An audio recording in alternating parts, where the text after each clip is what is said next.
আসসালামু আলাইকুম রহমতুল্লাহ। যে যেখান থেকে আমার ভিডিওগুলো দেখছেন সবাই ভিডিওটি শেয়ার করে দেবেন। আমি কন্ট্রাক্টর শাহিন। আমরা আজকে দোতলার উপরে কাজ করতেছি। তো আমাদের এই পিলারটা হবে প্রায় 30 ফুট। এটা একটা 20 ইঞ্চি পিলার সামনে ডিজাইনের। এই জন্য আমরা গাঁথনির জন্য ভালো করে সিপিং করে এরপরে কাজটা ধরবো। অলরেডি 8-9 ফিট গাঁথা হয়ে গেছে। এই মতামতা সুতাটা নিয়ে বাঁশ তারপরে একুরেটভাবে গাঁথনিটা গাঁথতেছি। তো আমাদের এটা একটা ডুপ্লেক্স বিল্ডিং।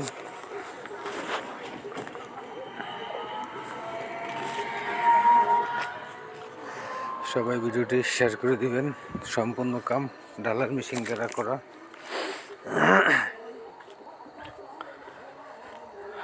সবাই ভিডিওটি শেয়ার করে দিবেন এবং